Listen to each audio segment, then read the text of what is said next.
वृंदावन धाम की, श्री बांके बिहारी लाल की, श्री राधा वल्लभ लाल की, श्री गिरिराज जी महाराज की, श्री यमुने महारानी की, श्री राम नाम महाराज की, श्री महाराज जी के।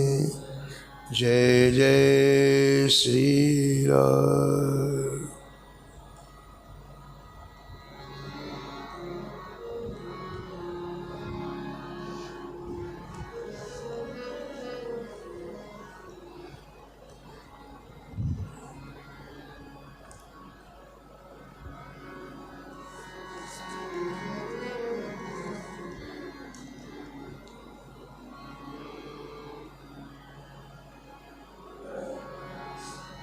गुणनिकर गदाधर भट्टवती,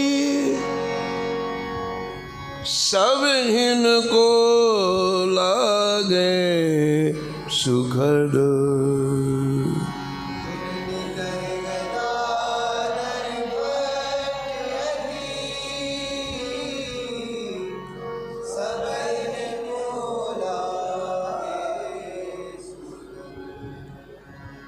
सज्जन सुहृद सुशील, बचन आरज प्रतिपाले।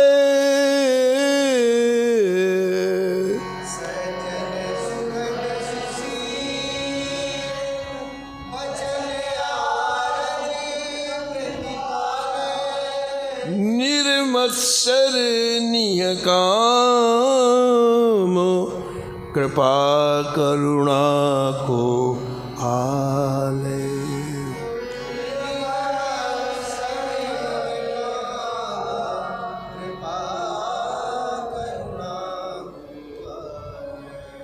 अनन भजन दृढ़ करनी, धरो वपु भक्तन काजे।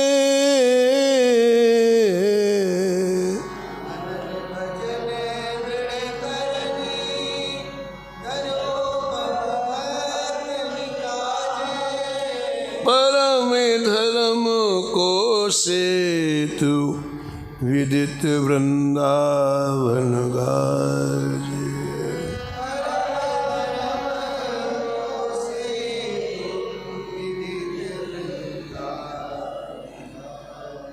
भागवत सुधा बरसे बदनो, काहू को नाहिन दुख दो।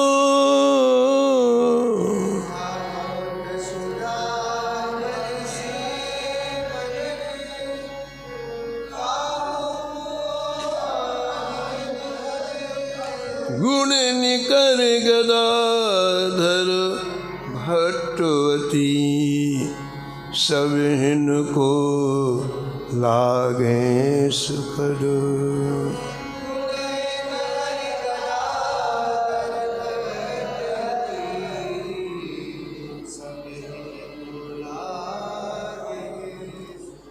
प्रातः स्मरणी परम वंदनी श्री भक्तमाल के रचयिता श्री नाभा गोस्वामी जी इस छप्पर में परम रसिक श्री गदाधर भट्ट जी महाराज का स्मरण किया है और निष्कर्ष के रूप में कहते हैं, श्री धाम वृंदावन में श्रीमद् भागवत की अमृतमयी वर्षा करके आपने संपूर्ण प्राणियों को दुख से रहित बना दिया। अंतर विकार लोगों के नष्ट हो गए, लोगों को श्री ठाकुर जी में रुचि हो गई, अपने स्वरूप का बोध हो गया और मानव जीवन कृतार्थ हो गया। कोई भी गदाधर भट्ट जी के पास आया, वो अच्छा है कि बुरा इससे मतलब नहीं है, लेकिन आपने उसे भगवती बना दिया, आपने उसे प्रभु के लायक बना दिया। ऐसा नाभा जी महाराज कहते हैं। भक्त मार्ग के टीकाकार श्री प्रियादास जी एक प्रसंग का वर्णन करते हैं।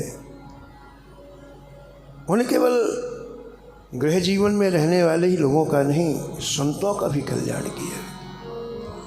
एक बड़ा ही दिव्य प्रसंग है।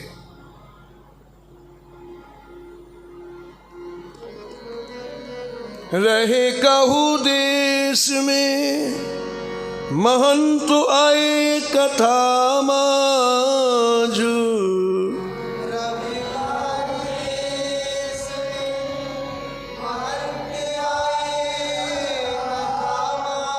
आगे ले बैठाए देखे सबे साधु भींजे, आगे ले देखे सबे साधु भींजे, सबे साधु भींजे हैं, सबे साधु भींजे हैं। परम भागवत श्री गदाधर भट्ट जी की कथा श्री धाम वृंदावन में नित्य होती है। और श्री धाम वृंदावन एक ऐसा दिव्य रसमय भूमि है जो हमारे बड़े बड़े हंस, परम हंस, संत महंत सभी इस भूमि में दर्शन करने के लिए आते हैं। ऐसी है दिव्य भूमि है। तो किसी दूसरे प्रांत के कोई महंत वृंदावन आए तो उन्हें श्री गदाधर भट्ट जी की कथा के बारे में पता चला। तो लोगों ने समाचार प्राप्त करके हुए आज निश्चय कि मैं भी कथा सुनने जाऊंगा। तो ठीक 4 बजे वो कथा स्थल पर आए तो प्रियादास जी कहते हैं कि वो किसी बड़े स्थान के महंत थे, तो लोगों ने उनको सम्मान दिया, यानी आगे बैठाया। सम्मान देना यानी किसी को आगे बैठा दिया। कथा प्रारंभ हुई और कथा प्रारंभ होती है कोई ऐसा करुणा का प्रसंग श्री गदाधर भट्ट जी वर्णन करने लगे कि जितने श्रोता थे सबके नेत्रों से निरंतर प्रेमाश्रु बरसने लगे।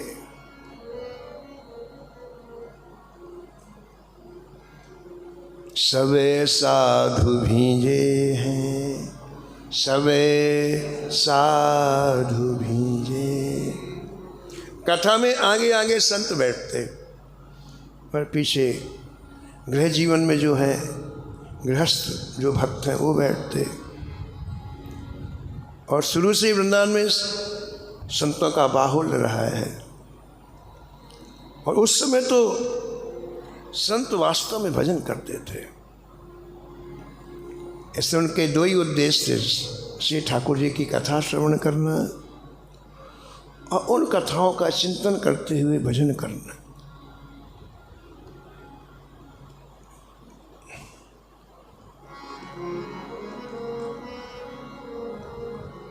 करुणामय प्रसंग गदाधर भट्ट जी सुना रहे थे तो सबके नेत्रों से प्रेमाश्रु की वर्षा हो रही थी।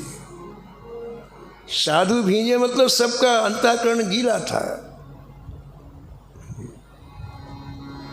होता क्या है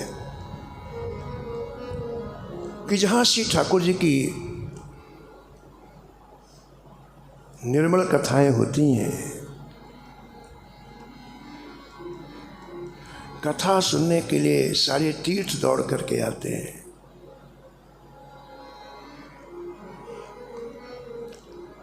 सभी सिद्ध संत कथा सुनने के लिए आते हैं, सभी पवित्र नदियां कथा सुनने के लिए आती हैं,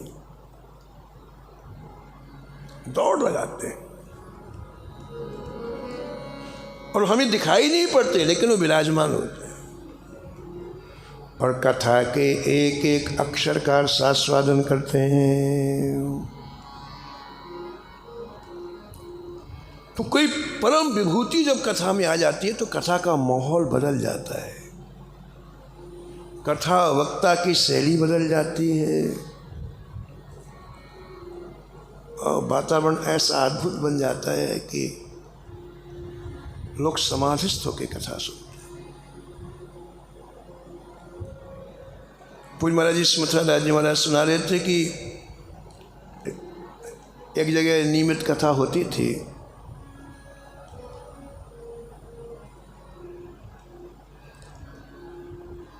लेकिन आज कथा वहाँ हुई तो इतना रस बरसा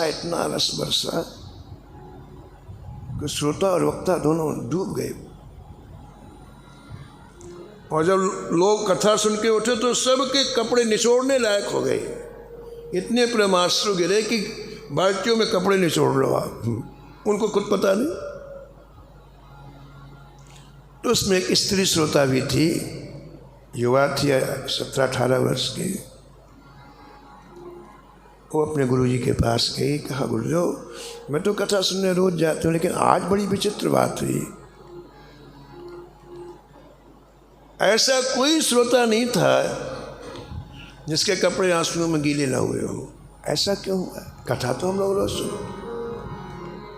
गुरु ने कहा बेटी देखो इस प्रश्न का उत्तर मैं कल दूंगा, आज नहीं। प्रातःकाल गुरुदेव ध्यान में बैठे, और ध्यान में बैठे तो सत्संग हाल का दृश्य उनकी आंखों के सामने आ गया। उन्हें क्या देखा कि जैसी कथा कहने वाले व्यास जी व्यासासन पर बैठे, वैसी आकाश से नारद जी महाराज आकाश मार्ग से आ रहे थे, और वो मंगलाचरण का श्लोक उनके कान में पड़ गया। नारद जी ने विचार किया चलो जो लोग सत्संग सुन रहे हैं उनकी चरण रज में लौट के आएंगे। जो लोग सत्संग श्रवण कर रहे हैं उनकी चरण रज में लौट करके आएंगे। तो आकाश से नीचे आ गए नारद जी, और जहाँ कथा हो रही थी वहाँ प्रवेश किया। और जहाँ सबके जूते चप्पल उतरे हुए थे,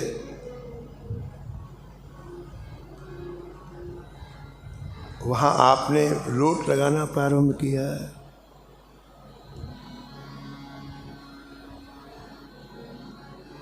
गुरु जी ने कहा कि बेटी श्री नारद जी को स्पर्श करके जो वायु अंदर चली गई उससे सबके अंतःकरण बदल गए,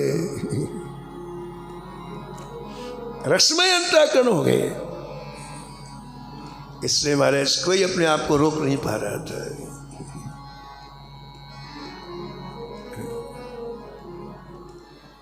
प्रेम की अभिव्यक्ति आंसुओं से होती है।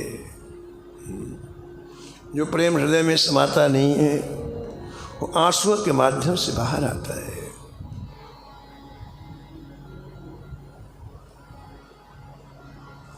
सदा रहत पावसुरी तु इन पर,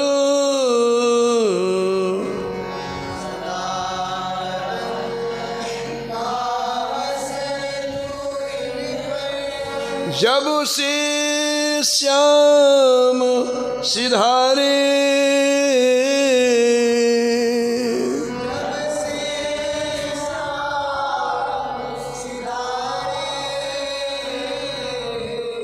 कंचुक पट सुखत नहीं कबहूँ, कंचुक पट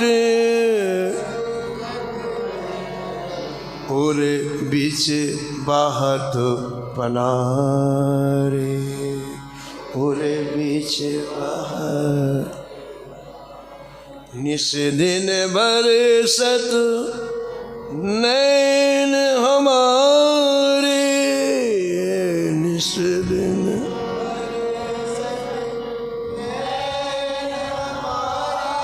नैन हमारे, नैन हमारे।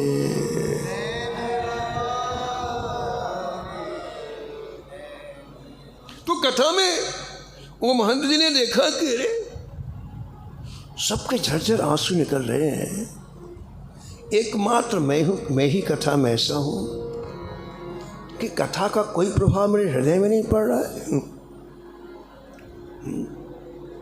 कैसे फौलाद हृदय है, कैसा चट्टान हृदय है ये कथा का कोई प्रभाव नहीं पड़ा।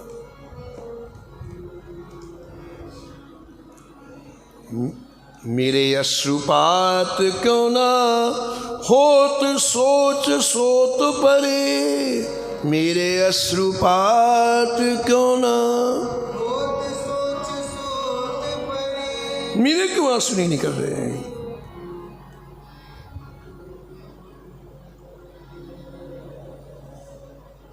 व्यक्ति सब कुछ त्याग देता है ना, तो त्याग का अहंकार खा जाता है, इसलिए हृदय चट्टान बन जाता है।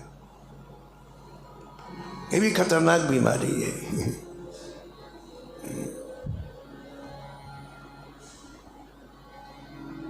लेकिन आज संतों की भूमि में आए आप, तो आपको कुछ अपनी कमी महसूस हुई। कहते हैं सोच भारी है, सोच में डूब गए।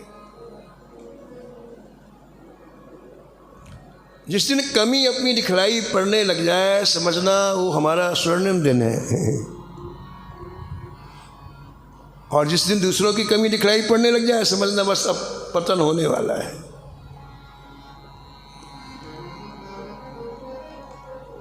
ब्रजभूमि का प्रभाव देखो कि ये महंत जी जो पहली बार कथा सुनने के लिए आए हैं, आज उन्हें अपनी कमी महसूस हो रही है।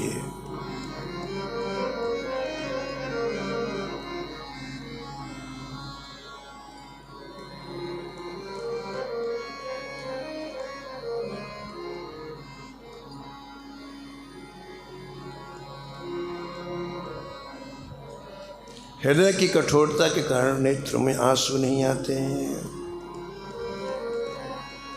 आपने विचार किया, कथा से वापस आकर के जहाँ ठहरे थे वहाँ विचार करने लगे कि कथा सुनने तो मैं रोज जाऊँगा जब तक यहाँ पर हूँ, लेकिन जो आंखें श्री ठाकुर जी की कथा सुन करके द्रवीभूत नहीं होती हैं, अश्रु नहीं निकलते हैं, उन आँखों को मैं दंड दूंगा। क्या दंड है आँखों को? तो आपने मन में विचार किया कि इनको मैं ना कथा में जैसे आंसू नहीं निकलेंगे तो लाल मिर्च अच्छी तेज वाली पोटली में बांध करके ले जाऊंगा, अपने कुर्ते के जेब में रखूंगा, और आंसू जैसे नहीं निकले तो लाल मिर्च आंखों में स्पर्श कराऊंगा। ये दंड है इनका। आपने विचार किया। संतों की भाषा में संत क्या कहते हैं सुनो आप। श्री कृष्ण चैतन्य महाप्रभु जी कहते हैं,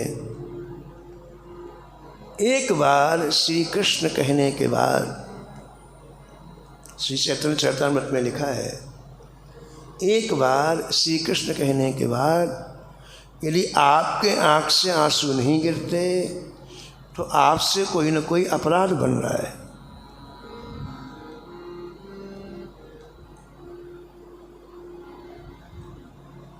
गोस्वामी तुलसीदास जी क्या कहते हैं, हिय फाटहु फूटहु नयन, हिय फाटहु जरऊ सुतन केहि काम,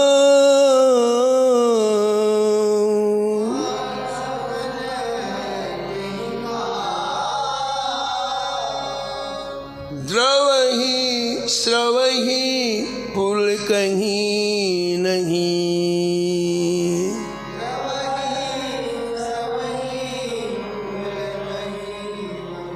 तुलसी सुमिरत राम,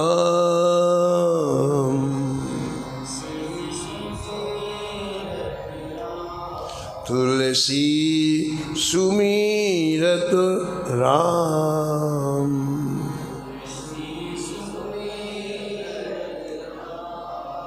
गोस्वामी जी कहते हैं कि एक बार राम कहने के बाद यदि आपका हृदय गदगद नहीं हो जाता है,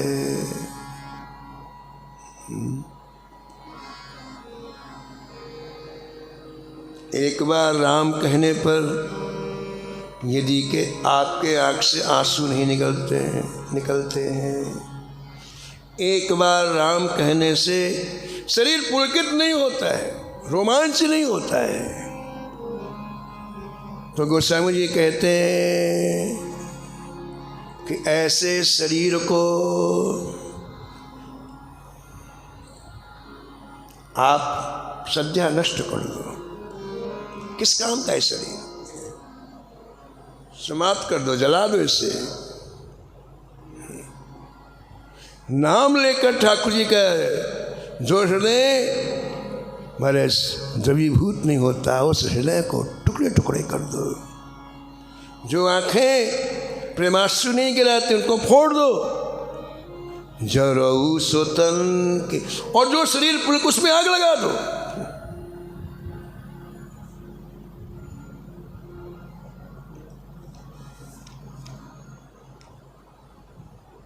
कुल से कठोर निठुर सोई छाती, कुल से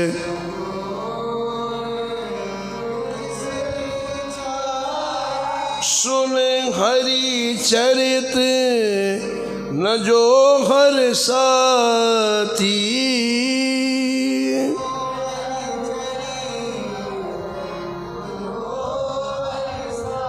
जो हर साथी, जो हर साथी, जो हर साथ।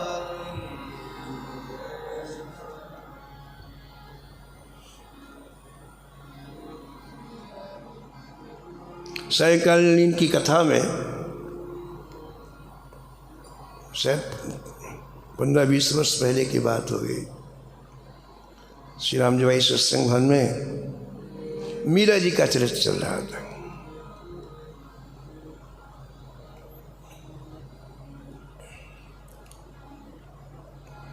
तो कोई व्यक्ति पता लगा करके आश्रम में मिलने के लिए आया।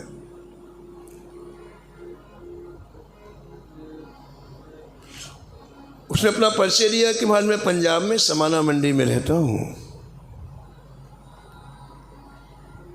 और मैं केवल इसलिए आपसे मिलने आया हूँ कि मेरे जीवन में एक बहुत बड़ा परिवर्तन आया। मेरा हृदय इतना कठोर है कि मेरे परिवार के 20 लोग मेरे सामने मृत्यु को प्राप्त हुए, कभी मुझे आंसू नहीं आए, कभी आंसू निकलते नहीं मेरे। लेकिन आज कथा में श्री मीरा जी का चरित्र श्रवण करने के बाद पहली बार मेरी आंखों से आंसू निकले। मैं बड़ा आश्चर्य हो रहा महाराज। तो मैं निवेदन करने आया हूं कि आप हमारे समाना मंडी चलो। ऐसे मेरे शरीर के कई लोग हैं और यही चरित्र एक बार आप वहां सुना दो महाराज, तो लोगों के हृदय तो द्रवीभूत हो जाए। मेरे शरीर के कठोर हृदय जब द्रवीभूत हो गया तो सब मेरे से जूनियर है वहां पर। मैं प्रार्थना करने आया हूं। होता क्या है, संसार का चिंतन करते करते करते हृदय कठोर हो जाता है।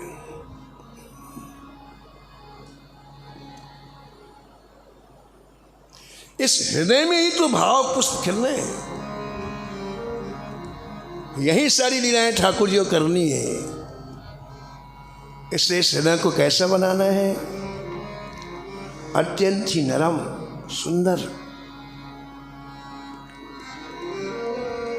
जिस खेत में हम अनाज डालते हैं तो खेत की कितनी तैयारी करते हैं पहले, कंकड़ ना हो, पत्थर ना हो, कोई दूसरी घास ना हो, सब विजातीय चीज़ों को निकाल देते हैं, फिर बीज डालते हैं तो खेत लहलहा जाता है। ऐसे हृदय को भी अपने को महापुरुषों के संग से सत्संग से, ठाकुर जी के नाम से सुंदर बना दिया।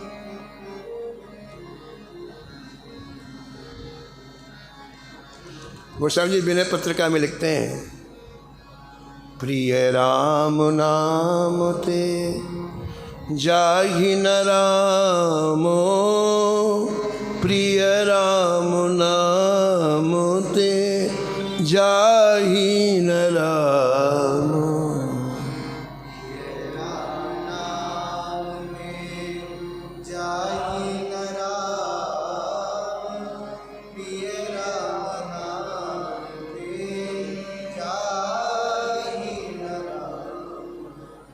ताको भलो कठिन कलिकाल हूँ, आदि मध्य परिणामो।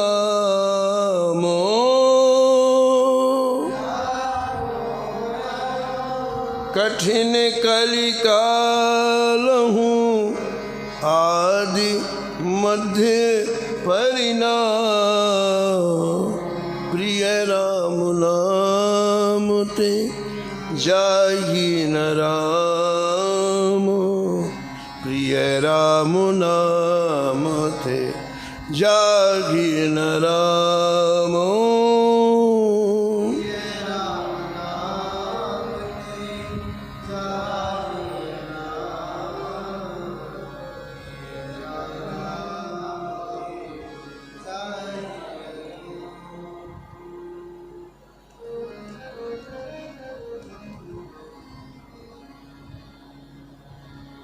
नाम प्रभाव सही जो कहे को, नाम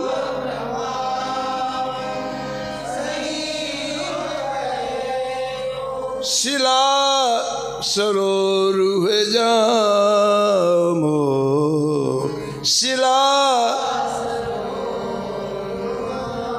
प्रिय राम नाम ते जाहि न रामो, प्रिय राम नाम ते जाहि न रामो।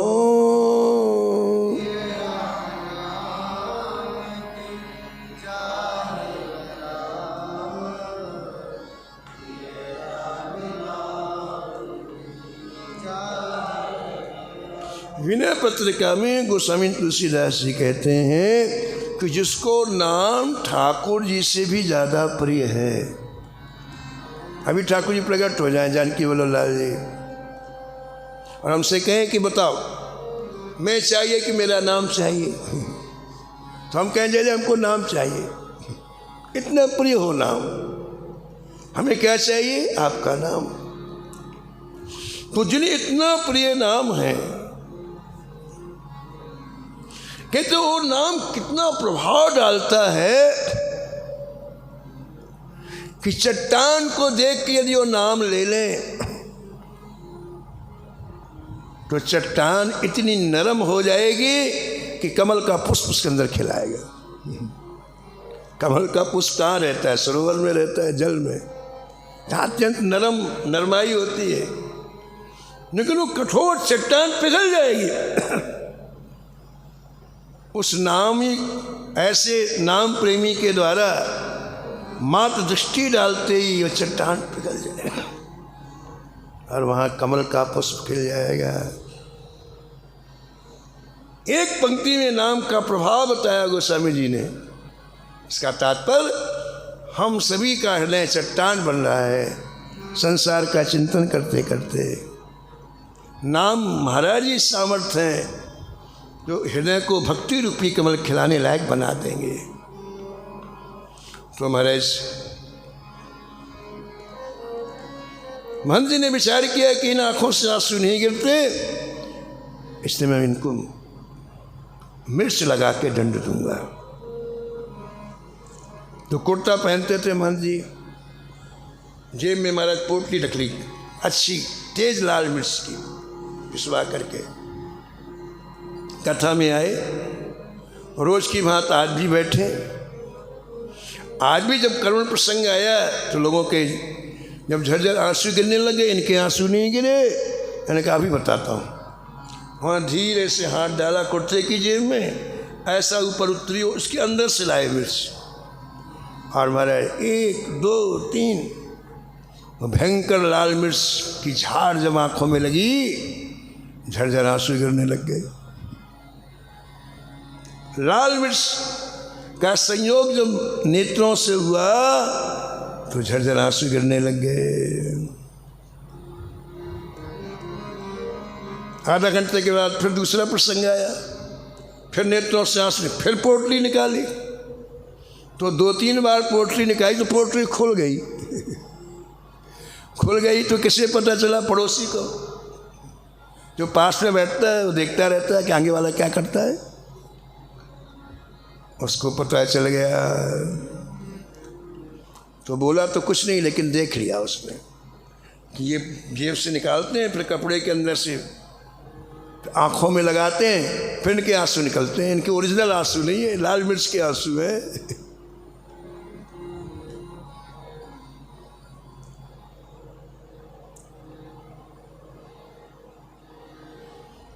तो कथा जैसे विराम को प्राप्त हुई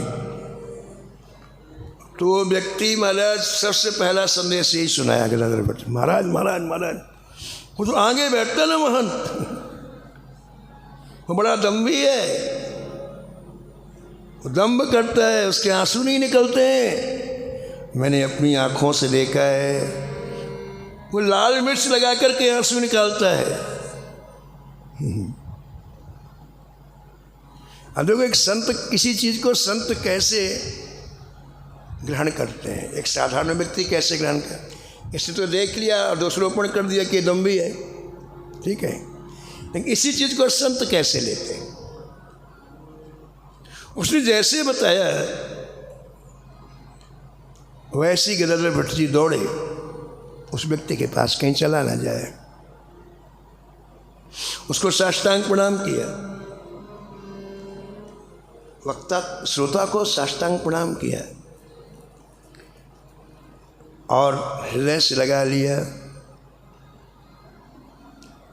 और बोले, बहुत भाव में भर के बोले, रोते हुए बोले, आपका जीवन धन्य है, आपका ठाकुर जी से जो प्रेम है उसको भी धन्य है। देखो सही, आपको रोने की कितनी चाह है, हमारे जीवन में भी ऐसी चाह नहीं है। मैं केवल इसलिए आपके पास आया हूँ, जैसे रोने की चाह आपकी है, मुझे भी वरदान दे दो, मेरे जीवन में ऐसी रोने की चाह उत्पन्न हो जाए।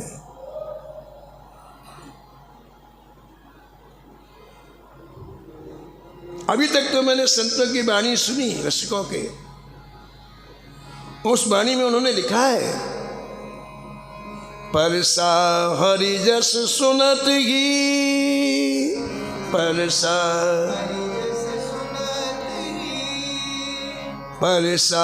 हरि जस सुनत ही, परसा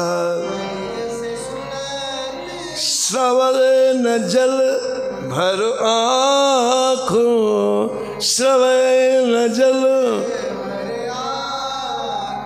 भर भर मुट्ठी धूर की, भर भर मुट्ठी तिन आँखिन में नाखो, तिन गदाधर भट्ट जी कहते हैं, मैंने रसिकों की वाणी में सुना है, किसी ठाकुर जी का यश सुनने के बाद, कथा सुनने के बाद जो आँखें अश्रुपात न करें तो दोनों हाथों में धूल भरो, सीधी आंखों में डाल दो। हरि जस जीवन मूल, हरि जस तुलसी सुनत न दृग श्रवै, तुलसी सुनत न तिन नैनन में धूर,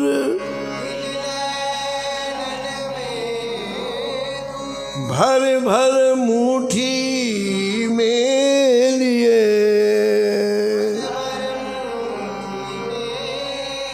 भर भर मुट्ठी में लिए।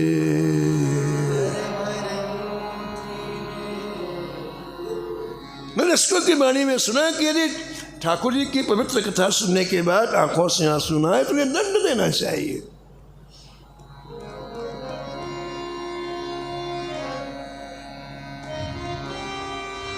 लेकिन आज मैंने ऐसे महापुरुष का दर्शन किया जो प्रत्यक्ष रूप से दंड दे रहे हैं। वहां तो धूल के लिखा, आप तो काली मिर्च का दंड दे रहे हैं इन आंखों को, लाल मिर्च का दंड दे रहे हैं इन आंखों को। भगवान, मुझे इससे बहुत बड़ी शिक्षा प्राप्त हो गई। अब मेरे भी जब अश्रुपात नहीं होंगे तो मैं भी ने लाल मिर्च का दंड दूंगा। जैसे आपने लाल मिर्च का दंड दिया ना आंखों, मैं भी ऐसे करूंगा, मैं भी लाल मिर्च का दंड दूंगा।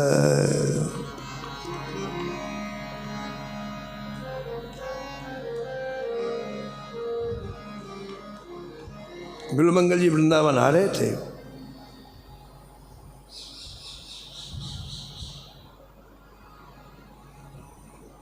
तो रात में एक सरोवर के किनारे वृक्ष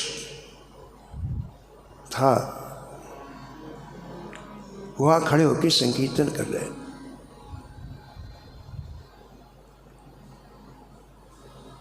प्रातःकाल हुआ तो उस सरोवर में कोई नवयुवती स्नान करने के लिए आई, और वो जैसे जल में स्नान करने लगी तो बिल्वमंगल जी की दृष्टि पड़ी, और जैसे दृष्टि पड़ी तो वृंदावन तो भूल गया और उस नवयुवती में आसक्ति हो गई बिल्वमंगल जी की। आपने अपने वेश को नहीं देखा, अपने को नहीं देखा,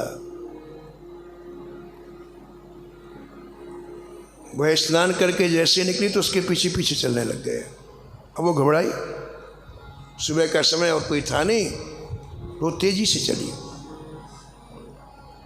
और जा कर के अपने घर में अंदर से किवाड़ा बंद कर लिया। फिर भी ये नहीं वापस आए, एक घर के दरवाजे में बैठ गए। बिल्वमंगल जी घर के दरवाजे में बैठ गए। उसका पति दूसरी जगह गया था काम से। वो जब लौट करके आया करीब 7-8 बज गए सुबह के, तो देखा कोई संत हमारे दरवाजे में बैठा है, और देखो ये कैसी मूर्खा पत्नी है कि उनको बैठने का आसन भी नहीं दिया है, उनको कुछ बाल भोग नहीं पूछा, कुछ नहीं किया। तो आकर के सबसे पहले तो उसने बिल्वमंगल जी को प्रणाम किया और जोर से आवाज़ लगाई पत्नी को। पत्नी ने दरवाज़ा खोला तो कहा, ये क्या, कोई हमारे यहाँ अतिथि आए, संत आए तो दरवाज़ा बंद करना चाहिए। तो उसने इशारे में सब बात कह दी, ये अतिथि कैसे आए, मैं कैसे स्नान कर रही थी और कैसे देख करके कैसे पीछे पीछे आए। तो उसके मन में कोई भी इस बात से फर्क नहीं, उसकी श्रद्धा में कोई फर्क नहीं पड़ा, उसके पति के मन में कोई फर्क नहीं पड़ा। महाराज कितने उच्च कोटि के गृह जीवन में संत रहते हैं, ये बता रहे हैं प्रियादास जी महाराज। गृह जीवन में भी कितने उच्च कोटि संत हैं, और एक संत का जैसे सम्मान करना चाहिए, स्वागत करना चाहिए, आपने वही किया।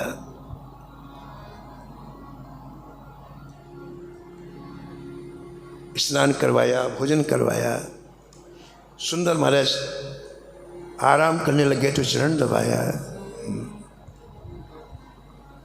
ठीक है, फिर अपनी पत्नी से कहा, देखो हमने सत्संग में सुना है कि संत प्रसन्न होते हैं तो भगवान प्रसन्न होते हैं, इसलिए जहाँ ये विश्राम करें तुम जाओ उनके पास। कुछ वस्तु लेकर के जाओ उनके पास। तो लिखा है कि पति की आज्ञा मान करके वो नौती स्त्री गई। उसका हृदय साफ था, उसके मन में न कोई विकार था न कुछ था। तो जैसे ही बिल्वमंगल जी के सामने गई तो साक्षात बिहारी जी प्रकट हो गए। उस स्त्री की जगह साक्षात बिहारी जी प्रकट हो गए और बिहारी जी के प्रकट होते ही सारे मन के विकार समाप्त हो। और विकार जब समाप्त हुए तो पश्चाताप हुआ, अरे ये मैंने क्या किया। मन में है कि नेत्रों ने गलती की है, नए नेत्र देखते और ना मैं वृंदावन छोड़ के आता, इनको दंड दूंगा मैं। तो नौती स्त्री से बोले देवी 2 सुई ले आओ, बड़ी वाली सुई। उसने समझा कि कोई कांटा आटा लग गया होगा, पैदल चल रहे हैं, इसमें गा रहे हैं, दौड़ के गई 2 सुई ले आई। दोनों हाथों में सुई पकड़ के सीधे दोनों आंखों में पूरी की पूरी अंदर डाल दी महाराज। आंखें दोनों फूट गई, रक्त निकलने लग गया। लेकिन मन से बड़े प्रसन्न हुए, इन आंखों ने मुझे इतनी देर तक वृंदावन जाने से विलंब किया, इसलिए इनको दंड देना जरूरी है।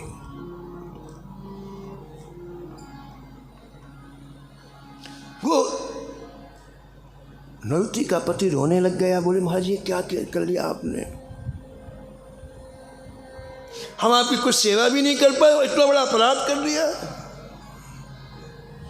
तो बिल्वमंगल जी ने पता है क्या कहा भैया जैसी आपने सेवा की शायद ही कोई सृष्टि में सेवा की हो ऐसा। हम तो नाम मात्र के संत हैं, असली संत तुम हो। इतना भाव संतों में और कोई दोष दृष्टि नहीं आना, आप असली संत हो।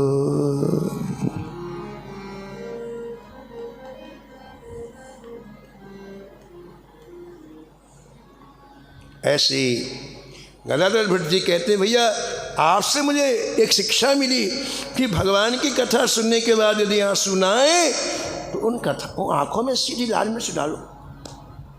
अब मैं भी ऐसा किया करूँगा।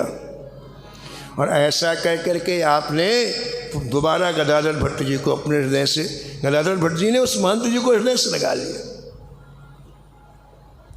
और मतलब जैसे प्रेमी के हृदय का स्पर्श प्राप्त हुआ, उनकी आंखों से झरझर आंसू गिरने लग गए।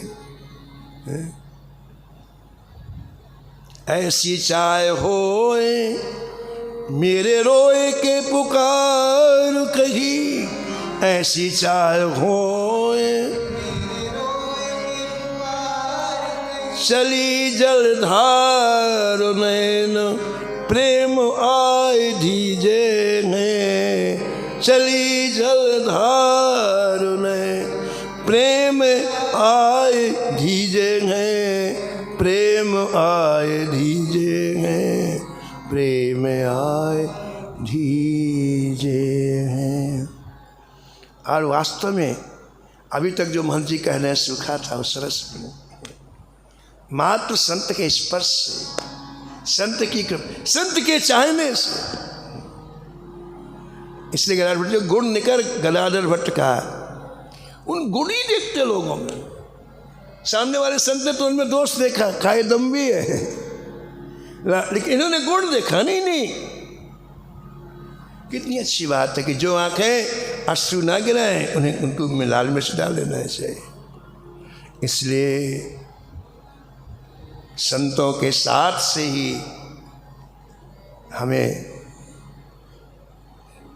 लक्ष्य की प्राप्ति होती है, ऐसा प्रियदास जी के।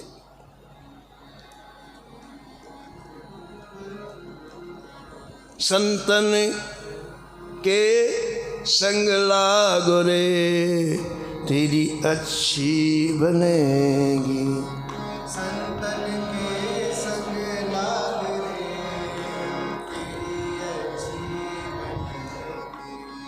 अच्छी बनेगी तेरी, अच्छी बनेगी, अच्छी बनेगी तेरी।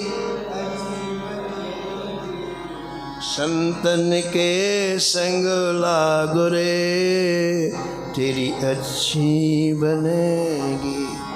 संतन के संग लागो रे, ध्रुव की बन गई, प्रहलाद की बन गई, ध्रुव की बन गई, ध्रुव की बन गई, प्रहलाद की बन गई, ध्रुव की बन गई। पाग सके तो पागो रे, तेरी अच्छी बनेगी। पाग सके तो पागो रे, हाँ संतन के संग लागो रे, तेरी अच्छी बनेगी। संतन के संग लागो रे, तेरी। शेष कथा आप कल श्रवण करें।